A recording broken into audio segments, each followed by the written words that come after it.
오늘은 잠언 13장 18절부터 25절까지 그 절까지 말씀 보겠습니다. 훈계를 저버리는 자에게는 궁핍과 수욕이 이르거니와 경계를 받는 자는 존영을 받느니라.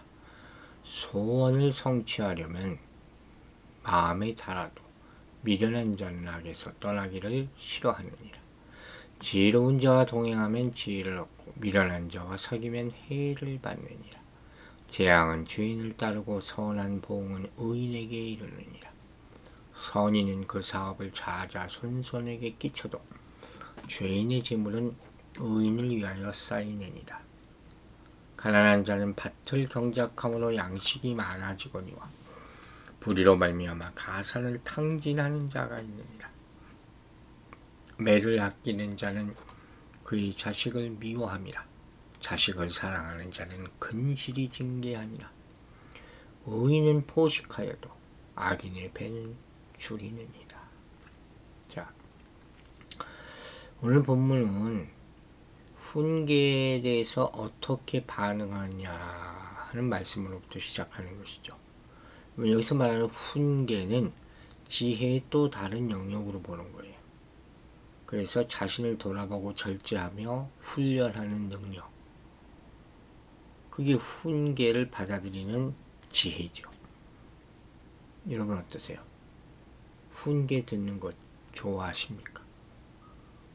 누가 좋아하겠습니까? 근데 이게 필요하다는 거예요. 즉 훈계라는 것은 외부에서 오는 가르침인 동시에 욕망을 통제하는 마음의 능력이 된다. 꼭 필요하다는 거죠. 그래서 훈계가 없으면 경제적 궁핍과 인격적 수치까지 당하게 될 수 있다. 아무도 생각 못할 거예요. 이게 무슨 말이냐면, 풀이하자면 이런 거예요. 재물에 대해서 훈련되지 못한 자들이 궁핍한 것은 당연하고, 말과 행동을 절제하지 못하는 자들이 수치를 당하는 것도 당연하다. 조금 더 이해가 가십니까? 경계를 받는 자들은 훈련을 달게 받는 자들을 말하는 거예요. 실수로부터 자신을 지킬 수 있으므로 결국에 가서는 존귀함을 받게 된다. 잠언이라는 자체가 뭐예요? 침이다. 침잠자.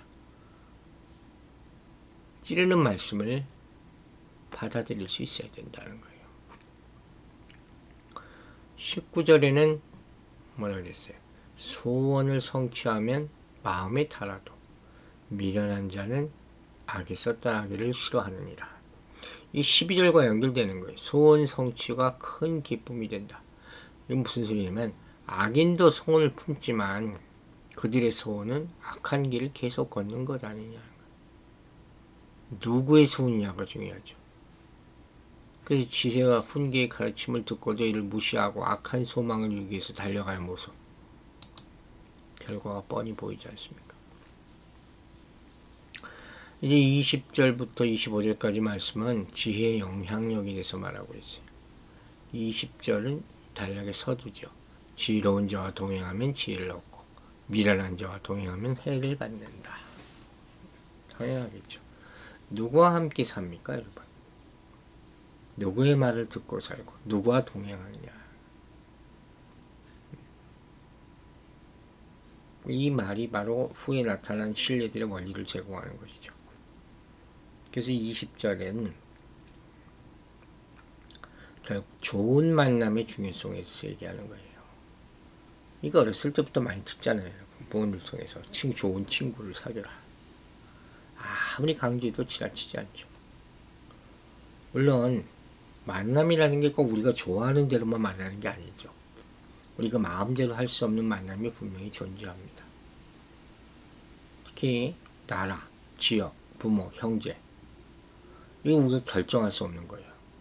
그냥 하나님이 주신 환경으로 볼 수밖에 없어요. 그리고 그 환경의 문화로 사회화되면서 우리 자아가 형성되는 거가 맞죠. 이게 바로 광의의 부르심이라는 거예요. 넓은 의미. 그리고 세상 사람에게는 이걸 운명이라고 말하는 거죠. 타고난 운명이에요. 그렇게 태어나서 네 운명이야, 네 팔자야 하는 거예요.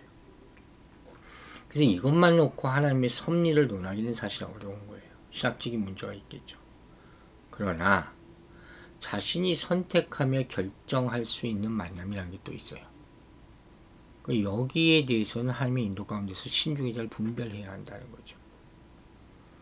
인간은 같이 사는 사람에게서 말투, 사상, 가치관, 생활 양식 이게 다 영향을 받아 내면화하게 돼 있어요. 그래서 아무리 의지가 강해도 환경에서 자유롭지 못하다는 거예요. 변한다니까요. 환경도. 한자성어로 근묵자흑이라는 거 있죠. 까만 것과 함께 있으면 까매지는 거예요. 맹모 삼천지교. 왜 맹자의 어머니가 이사를 이렇게 갑니까? 환경. 그래요. 물론 우리는 소명을 따라 어디든 누구에게든 가야 하지만 성화와 성숙을 위해서는 좋은 쪽을 선택해야 한다는 것을 잊지 말라는 거예요. 좋은 영향력을 끼치려면 여러분이 복음을 전하려면 여러분이 복음화가 돼야 되잖아요. 그래서 21절은 20절의 부연이라고 할 수 있어요. 재앙은 죄인을 따르고 선한 보응은 의인에게 이르느니라. 미련한 자들은 재앙을 몰고 다닌다는 거예요. 그러나 의인은 그의 인생에서 좋은 상을 받게 된다 하는 표현이죠. 여러분, 하나님을 경외하는 마음으로 훈계를 듣는 사람이 있어요. 그 사람은 자신의 삶을 변화시켜 갈 수 있는 거예요. 그래서 결과적으로 삶의 다방면에서 풍요를 누리며 존경을 받을 수 있다는 것이죠. 하지만 이런 말씀, 지혜가 주는 훈계를 업신여기는 사람, 내가 그 얘기를 왜 들어? 그 미련한 사람이라.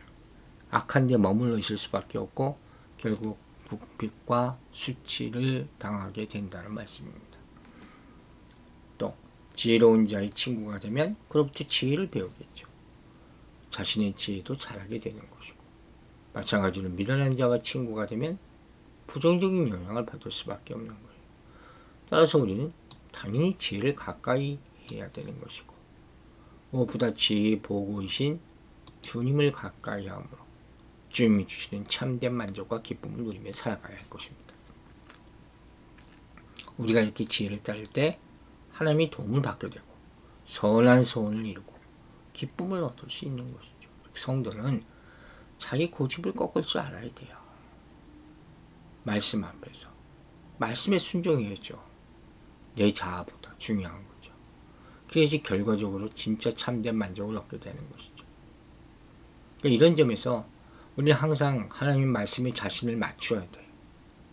그리고 자신의 삶에 구체적으로 적용하고 있는지 매일마다 점검해 보시기 바랍니다. 또 아까 얘기했죠?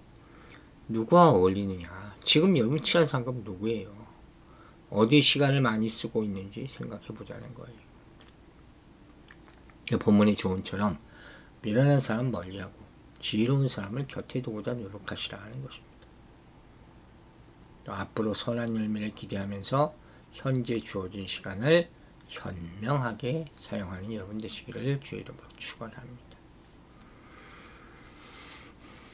이제 22절 말씀을 보면 20절 뭐라고 되어 있죠? 선인은 그 산업을 각자 자손에게 끼쳐도 죄인의 재물은 의인을 위하여 쌓이느니라 그랬어요. 이게 무슨 얘기냐면 재물과 재물을 모으는 자의 관계를 설명하고 있는 거예요. 선한 사람에게 재물은 뭐냐? 자자손손 물려줄 삶의 터전이 될 수 있죠. 반면에 죄인의 재물은 자신에게 아무런 유익을 주지 못하고 의인을 위해서 결국 사용될 것이다. 이 원리의 근원은 여호와 하나님이에요. 왜? 재물은 여호와께서 주시는 복이에요. 아십니까? 그래서 선한 방법으로만 모아야지 유익이 될 수 있다는 거예요. 선한 사람은 선한 방식으로 재물을 모은다. 부지런한 자, 손으로 모으는 자, 이런 자들이 바로 이 사람들이에요. 밭을 경작하는 자는 비록 가난할지라도 성실하게 하면 양식이 많아진다 그랬어요. 하지만 불의한 방식으로 재산을 모으는 자는 가진 것도 잃게 된다. 23절에서 말하고 있습니다. 24절은 매를 아끼는 자는 그의 자식을 미워함이라. 자식을 사랑하는 자는 근실이 징계하느니라. 자녀의 가르침에 대해서 또 얘기하고 있죠. 지혜가 자녀 교육에도 영향력을 미친다는 것을 보여주죠. 잠언은 특별히 자녀를 올바르게 가르치기 위해서 만든 교육서라고 볼 수도 있어요. 자녀에 대한 얘기가 대부분입니다. 그런데 핵심은 뭐냐? 지혜 있는 부모는 자녀를 사랑으로 징계한다는 거예요. 여기 남아있잖아요. 매를 아끼는 자는 자식을 미워하는 자다. 역설적인 얘기죠.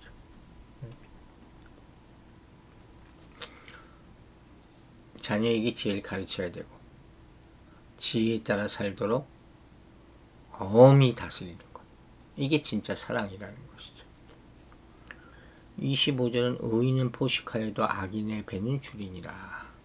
14장의 결론이라고 볼 수 있죠. 23절 비유와 연결해서 의인은 지혜로 말미암아 풍요로운 삶을 살지만 악인은 결국 멸할 것이다. 대조, 의인과 악인의 대조가 여기도 계속 나오는 거예요. 여러분, 악한 방법으로 얻은 것은 결코 오래가지 못해요. 여기에 대해서 믿음을 가지셔야 돼요. 그래서 하나님을 경외하는 성도라면 의롭고 선한 길을 가는 것, 여기서 어긋나면 안 되는 거예요. 또 자기도 그러면서 자녀도 올바른 길로 걸어가도록 훈계를 아끼지 말아야 할 것입니다.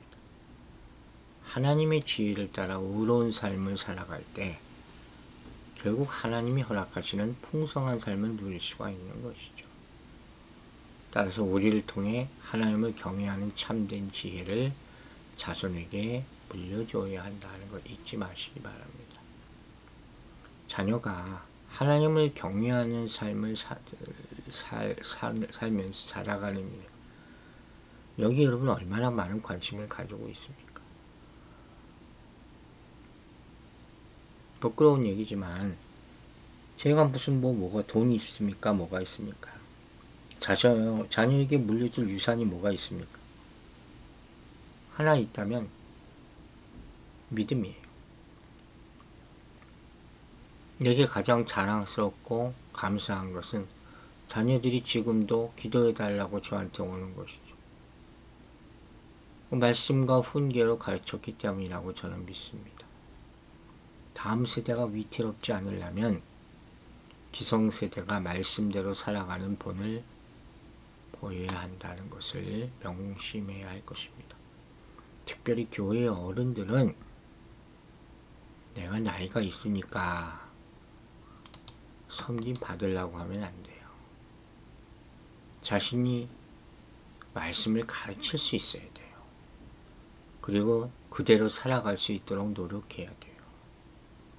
여러분, 우리가 다음 세대에 남길 수 있는 것은 뭘까요? 최대의 유산과 같이 하나님을 경외하며 살아가는 것이에요.